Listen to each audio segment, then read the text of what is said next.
بسم اللہ الرحمن الرحیم۔ حدیث نبوی صلی اللہ علیہ وآلہ وسلم۔ حضرت صلی اللہ علیہ وسلم نے فرمایا، درختوں میں ایک درخت ایسا ہے کہ اس کے پتے نہیں جھڑتے، اور مسلمان کی مثال اسی درخت کی سی ہے، بتاؤ وہ کون سا درخت ہے؟ یہ سن کر لوگوں کا خیال جنگل کی طرف دوڑا۔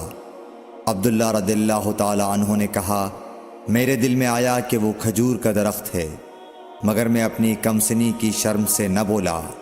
آخر صحابہ نے حضرت صلی اللہ علیہ وسلم سے پوچھا کہ وہ کون سا درخت ہے؟ آپ نے فرمایا، وہ کھجور کا درخت ہے۔ صحیح بخاری حدیث نمبر 61۔ حضرت صلی اللہ علیہ وسلم نے فرمایا، درختوں میں سے ایک درخت ایسا ہے کہ اس کے پتے نہیں جھڑتے، اور مسلمان کی بھی یہی مثال ہے، بتلاؤ وہ کون سا درخت ہے؟ یہ سن کر لوگوں کے خیالات جنگل کے درختوں میں چلے گئے۔ عبداللہ نے کہا کہ میرے دل میں آیا کہ بتلا دوں کہ وہ کھجور کا درخت ہے، لیکن وہاں بہت بزرگ موجود تھے، اس لیے مجھ کو شرم آئی۔ آخر صحابہ نے عرض کیا، یا رسول اللہ، آپ ہی بیان فرما دیجئے۔ آپ صلی اللہ علیہ وسلم نے بتلایا کہ وہ کھجور کا درخت ہے۔ صحیح بخاری حدیث نمبر 62۔ حضرت صلی اللہ علیہ وآلہ وسلم ایک بار مسجد میں بیٹھے ہوئے تھے، اتنے میں ایک شخص اونٹ پر سوار ہو کر آیا اور اونٹ کو مسجد میں بٹھا کر باندھ دیا۔ پھر پوچھنے لگا، بھائیو تم لوگوں میں محمد کون سے ہیں؟ حضرت صلی اللہ علیہ وسلم اس وقت لوگوں میں تکیہ لگائے بیٹھے ہوئے تھے۔ ہم نے کہا، حضرت محمد صلی اللہ علیہ وسلم یہ سفید رنگ والے بزرگ ہیں جو تکیہ لگائے ہوئے تشریف فرما ہیں۔ تب وہ آپ سے مخاطب ہوا کہ اے عبد المطلب کے فرزند۔ آپ صلی اللہ علیہ وسلم نے فرمایا، کہو، میں آپ کی بات سن رہا ہوں۔ وہ بولا، میں آپ سے کچھ دینی باتیں دریافت کرنا چاہتا ہوں، اور ذرا سختی سے بھی پوچھوں گا، تو آپ اپنے دل میں برا نہ مانیے گا۔ آپ صلی اللہ علیہ وسلم نے فرمایا، نہیں، جو تمہارا دل چاہے پوچھو۔ تب اس نے کہا کہ میں آپ کے رب اور اگلے لوگوں کے رب تبارک و تعالی کی قسم دے کر پوچھتا ہوں، کیا آپ کو اللہ نے دنیا کے سب لوگوں کی طرف رسول بنا کر بھیجا ہے؟ آپ صلی اللہ علیہ وسلم نے فرمایا، ہاں یا میرے اللہ۔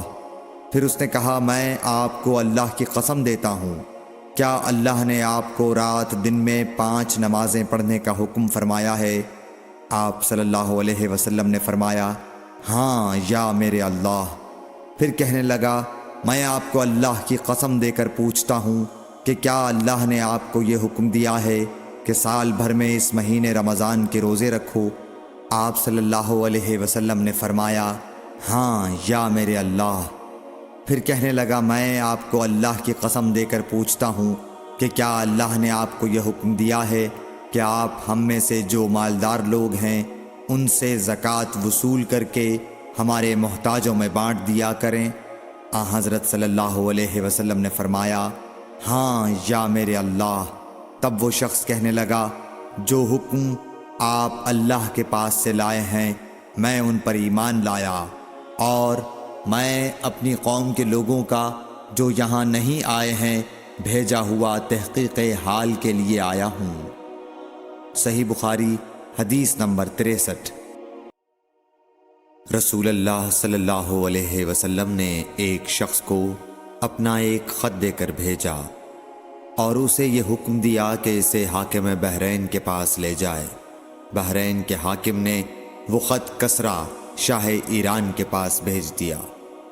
جس وقت اس نے وہ خط پڑھا تو چاک کر ڈالا۔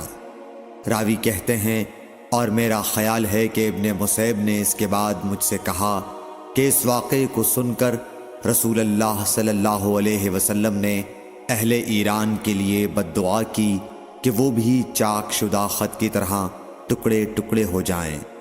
اللہ نے بہت جلد اپنے سچے رسول صلی اللہ علیہ وسلم کی دعا کا اثر ظاہر کر دیا۔ صحیح بخاری حدیث نمبر 64۔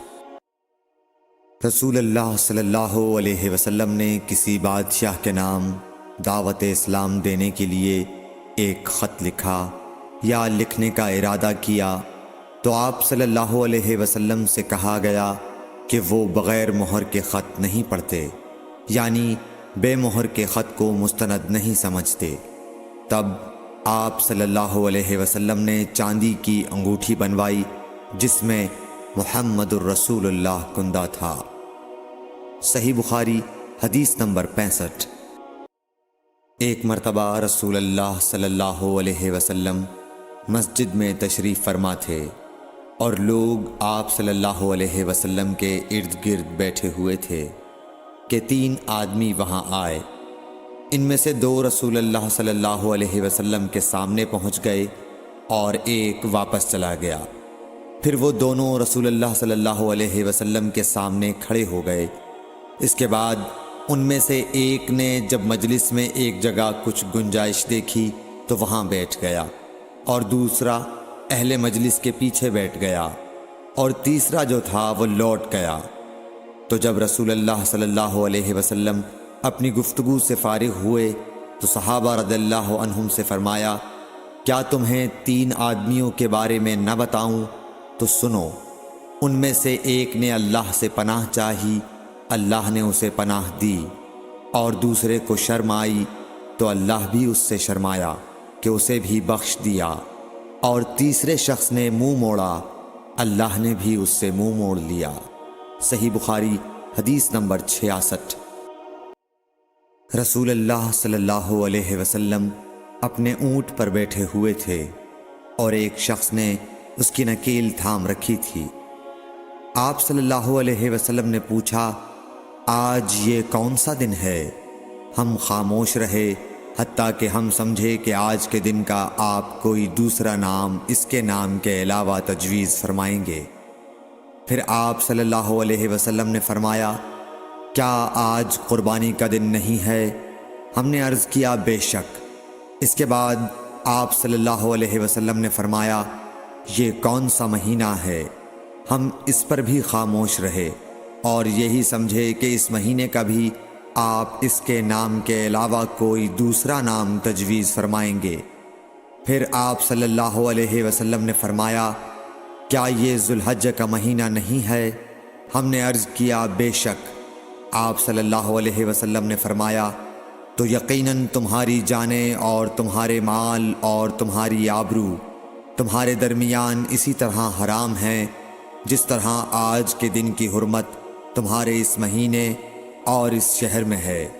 پس جو شخص حاضر ہے اسے چاہیے کہ غائب کو یہ بات پہنچا دے، کیونکہ ایسا ممکن ہے کہ جو شخص یہاں موجود ہے وہ ایسے شخص کو یہ خبر پہنچائے جو اس سے زیادہ یاد رکھنے والا ہو۔ صحیح بخاری حدیث نمبر 67۔ رسول اللہ صلی اللہ علیہ وسلم نے ہمیں نصیحت فرمانے کے لیے کچھ دن مقرر کر دیے تھے، اس ڈر سے کہ کہیں ہم کبھی دخاطر نہ ہو جائیں۔ صحیح بخاری حدیث نمبر 68۔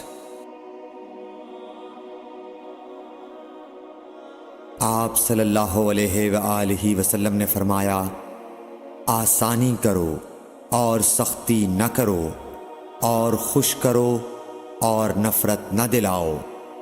صحیح بخاری حدیث نمبر 69۔ عبداللہ ابن مسعود ہر جمعرات کے دن لوگوں کو واعظ سنایا کرتے تھے۔ ایک آدمی نے ان سے کہا، اے ابو عبد الرحمن، میں چاہتا ہوں کہ تم ہمیں ہر روز واعظ سنایا کرو۔ انہوں نے فرمایا، تو سن لو کہ مجھے اس امر سے کوئی چیز مانع ہے تو یہ کہ میں یہ بات پسند نہیں کرتا کہ کہیں تم تنگ نہ ہو جاؤ، اور میں واعظ میں تمہاری فرصت کا وقت تلاش کیا کرتا ہوں، جیسا کہ رسول اللہ صلی اللہ علیہ وسلم اس خیال سے کہ ہم کبھی دخاطر نہ ہو جائیں واعظ کے لیے ہمارے اوقات فرصت کا خیال رکھتے تھے۔ صحیح بخاری حدیث نمبر 70۔